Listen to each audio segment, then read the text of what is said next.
What is happening? It's your guy, it's Hello Ego, and I switched my studio around yesterday.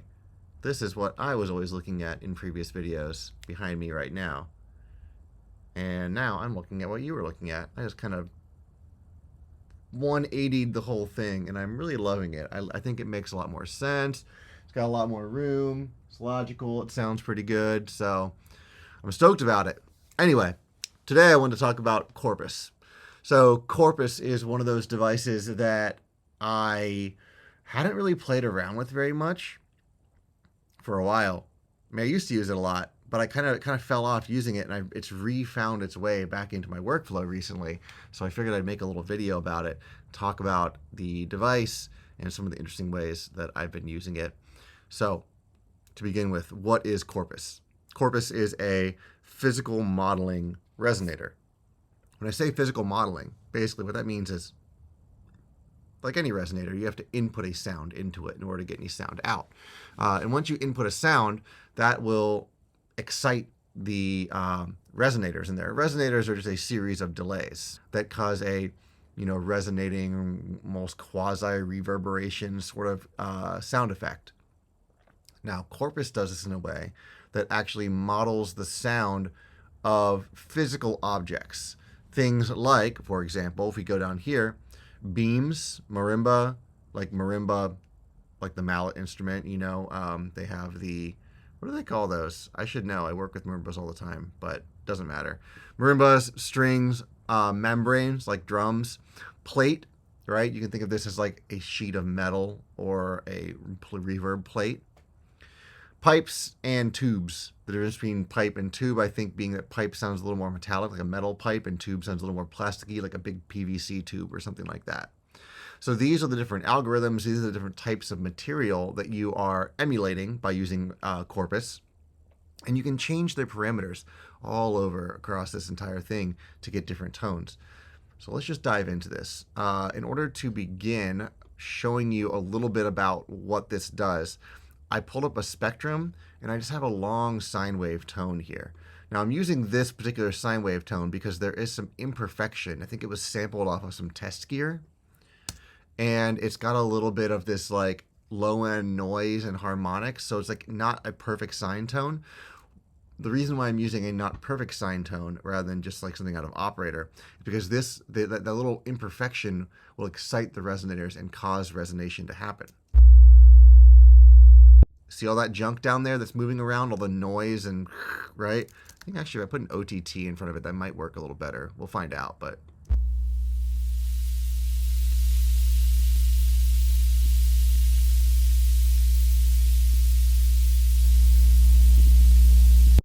All right, let's just see if that works better. But anyway, you can hear there's a lot of like weird noise. Now, if I turn Corpus on,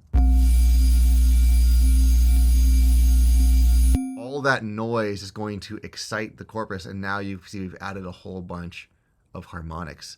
And these harmonics are what is going to give us the sort of currently beam-like sound that we have going on here.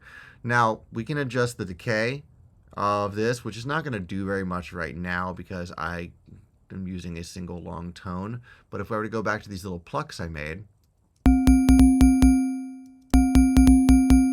I can turn the decay time down or up. And if it's up, it turns got a very long, ringy type tone. Here we have the material settings. All right. You can think of the material settings as basically whether it sounds more metallic or a little more wooden in a way. Metallic or glassy or wooden and plasticky. That's because if the material is turned all the way up to 100%, then the low frequencies will decay much faster than the high frequencies, so the high frequencies ring out longer. The opposite is true if you turn it down to negative 100. Negative 100, the low frequencies ring out longer than the high frequencies.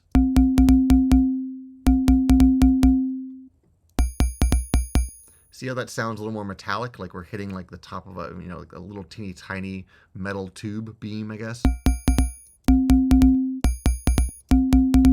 That to me sounds a little more wooden and plasticky down there.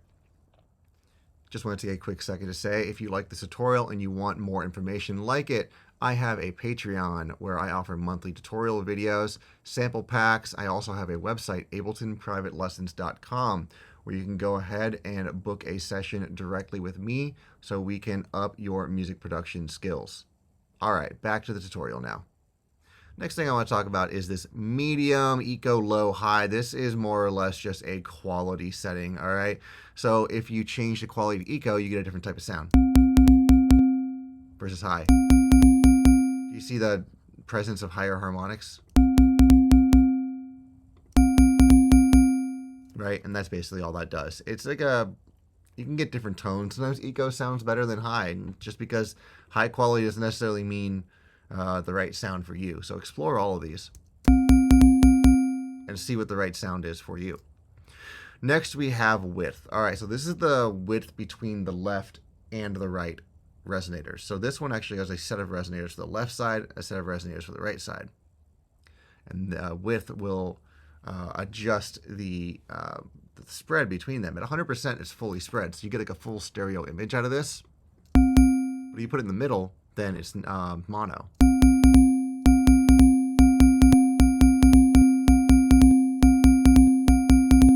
You can adjust the positioning of the left and the right. So this is basically where it's recording from, okay? So imagine, all right, I want you to imagine how are these things recorded, right? If you're doing a physical modeling, oftentimes you're going to be positioning a contact microphone on the material or something like that. This is basically where the recording, you're hitting it in one spot and recording it in another spot.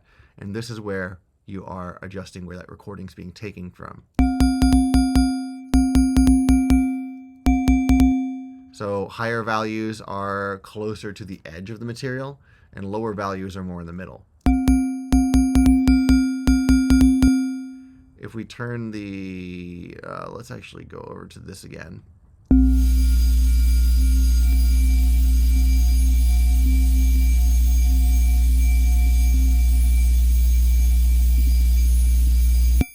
Not having a huge effect on this particular sound right here, but on some sounds it can actually do quite a lot. So play around with that. Next, we have bright enharmonic ratio, which is not currently active for this one. This is only going to work on, I think, plate. Yeah, plate is where that one's active on. So bright, enharmonic ratio, and hit. And what these four parameters will do, well, let's just go one at a time. Bright will basically add upper harmonics. See how it's pulled up those high harmonics, and it's sort of de-emphasized the low ones a little too, and turning it down does the opposite. Emphasizes lower harmonics and turns down the high ones. Now the enharmonics is pretty cool. This will basically shift the frequency of the harmonics. So check this out.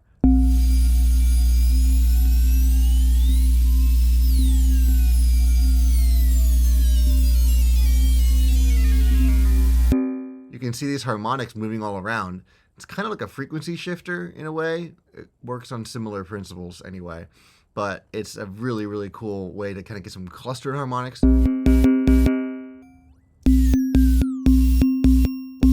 Or to spread them out a little more.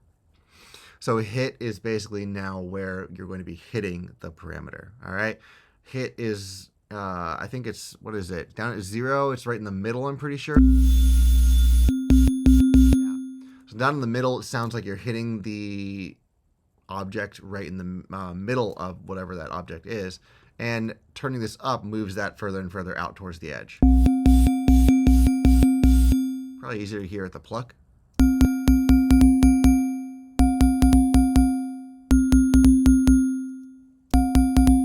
A little ringier with hit turned all the way up. Moving on, now we have the tuning section. Now the tuning section it is the main tuning of the resonators. Let's play around with it here.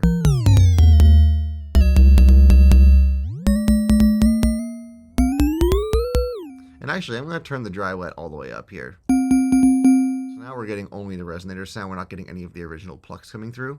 So I'm just using the plucks as a excitation source, like a little source for it to excite the sound. I can even turn these down to extremely short plucks here, really just like a click, and that's still going to get me what I want. So all I'm doing is sending a little blast of sound into the resonators, and that's exciting the resonators and causing this to ring out. Which is pretty cool. And the tuning of the resonators is dependent on this.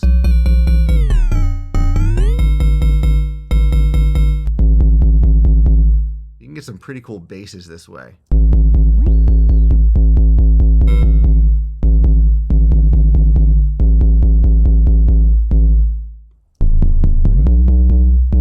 Really unique sounding stuff that's got like stereo imaging to it. It's really neat.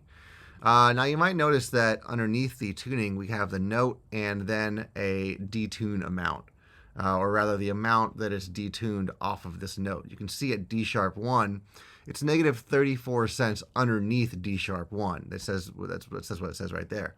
If I move this around, you'll notice it's really hard to get on an exact note. Well, there's a way around this. You can actually get to the note you want. Let's say I'm trying to get C1. You could hold shift and that will get you closer. Oh, look, I landed right on it. But let's say you can't get it right on. Well, one thing you can do is get it very, very close, hold shift and use the arrow key up and down to move 1 cent at a time and get yourself exactly on that note. So that should be exactly a C. Close enough for me, right? Pretty much. Underneath here we have a fine tuning amount as well. This is only basically if we're using this over here, but I'll talk about that in a moment. Next we have spread, so this will detune the resonators relative to each other. Let's go ahead and turn this to, probably easier to hear it that way. Now what's going to happen is if I turn spread up, it's going to tune the right resonator up a little bit and the left one down a bit.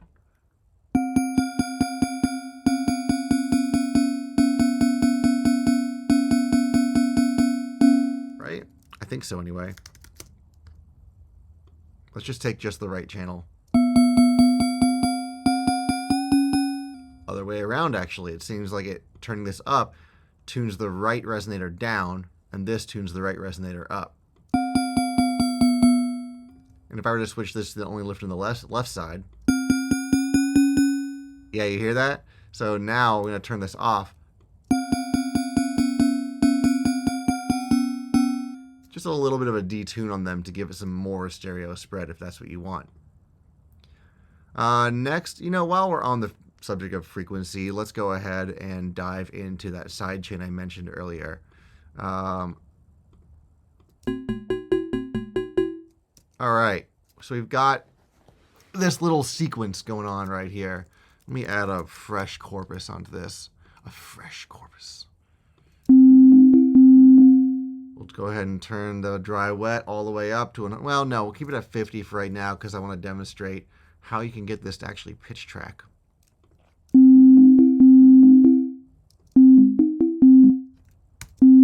I'm just going to fine tune this until I get to a setting that I want. All right, let's use pipe. Let's use a decay time of 408 milliseconds. I'll keep the tuning right here for right now. The first note that I start on, though, is a C3. Let's go D3. So it's a D3. So if I get this set to D3 using the method I showed earlier, there we go. It's an exact D3.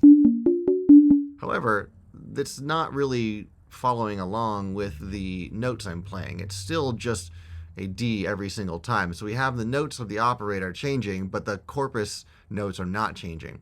Well, what you can actually do is set the input to operator and then turn on frequency. Now this will allow corpus to pitch track from the MIDI notes. So if I turn this all the way 100% to dry wet, check it out. You can see right down here the notes that I'm playing that match with the notes there. So let's go ahead and transpose it down a couple octaves.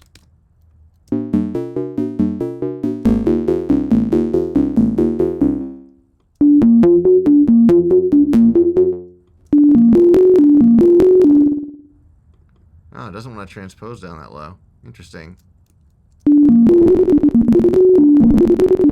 Well, that's very weird. Anyway, weird stuff. Turning it way down with the opening down on pipe will get you some almost computer-y type stuff. Anyway, that's how you can get a pitch track. Here we have whether it wants to listen to the last or lowest note. All right, this is like note stealing. All right, so let's say you're playing a chord and you have like a little ba-da-da-da. All right, if you have last 1, 2, 3, 4, it's going to listen to 4 because that's the last note that you played. 1, 2, 3, 4. If you have low 1, 2, 3, 4, it's going to listen to 1 because 1 is the lowest note. So basically, it's just which note you're going to prioritize because this thing can't play chords. It can only play, it's a monophonic, right? Pitch bend range, pretty self-explanatory. You can get some amazing, amazing stuff going on with the pitch bend on here. Let's go ahead and just get kind of weird with it.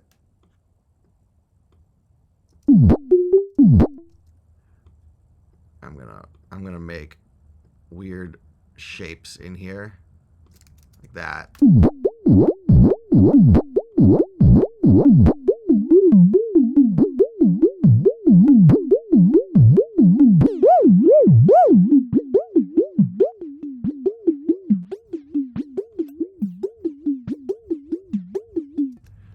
Yeah, pretty cool.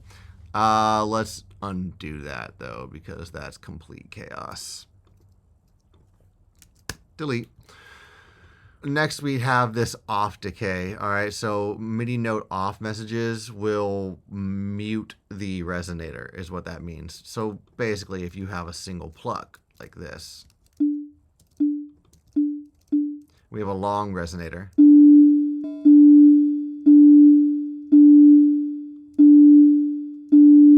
You can turn the off decay up, and this is the amount that it will decay over time.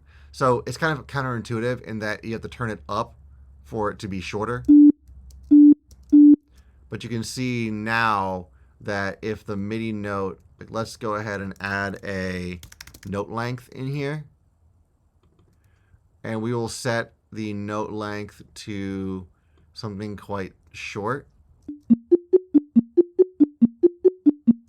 Let's go back to beam mode. Even though I have the decay time very, very long,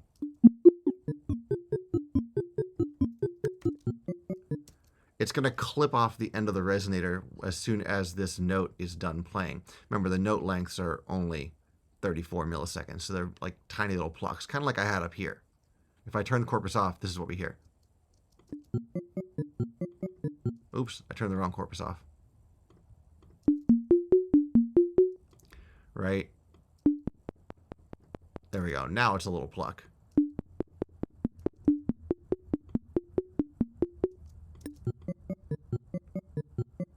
But we can adjust that by pulling this down a little bit. So now it doesn't decay instantly. It just decays a little bit faster over time. All right, next we have the LFO. So LFO will apply a little bit of modulation to the transposition knob. Right? If you want to add like a little wobble to it or something, a little vibrato.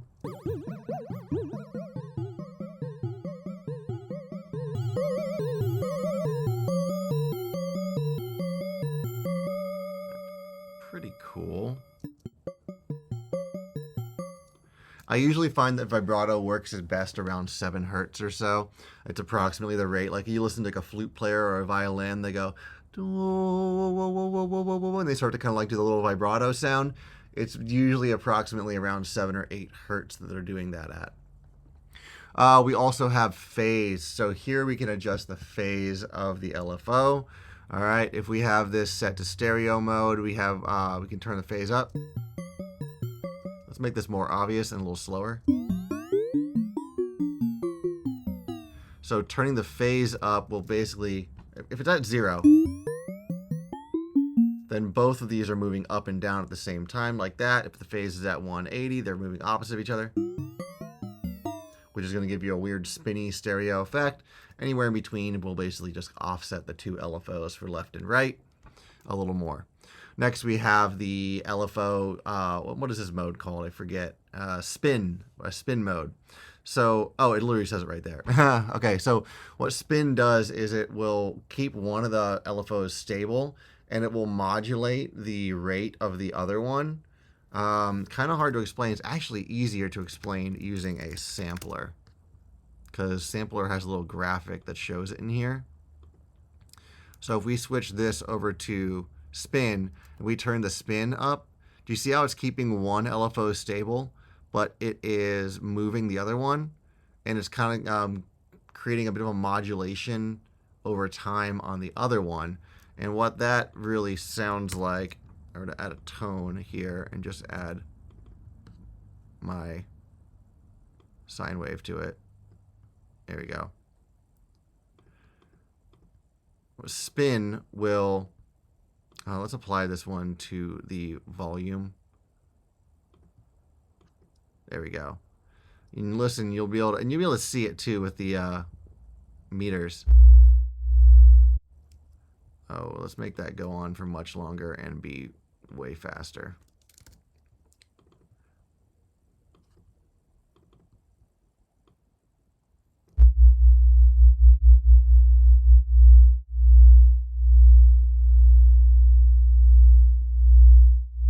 See how it goes out of phase and then slowly comes back into phase because one of them is being shifted in time a little bit, but the other one's remaining stable. So that's what spin is. It's like an interesting, different type of stereo effect. Of course, you can choose all your shapes right here. We've got a random sine wave, square, triangle, ramp up, ramp down. Then we have random and smooth random. Over here is the filter. So the filter will add a band pass filter to this sound. Let me go ahead and put this back here, turn the LFO off.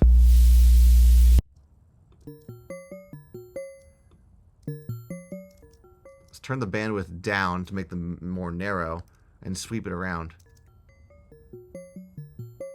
Let's try and get something that's a little more noisy. There we go. That's very noisy. And now we can move the frequency around. You'll see it.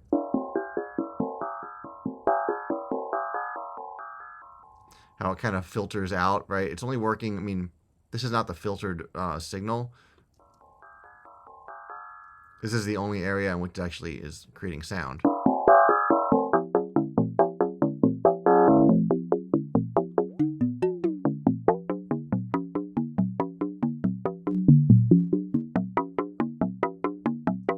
There we go. Let's do that and then filter it out a little bit. I can turn the bandwidth up to allow more of this through, though. This is like a more narrow bandwidth right now.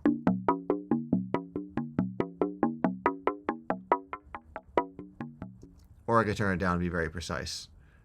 All right, last section over here, we have bleed. So bleed will basically allow a little bit of the original signal to come through.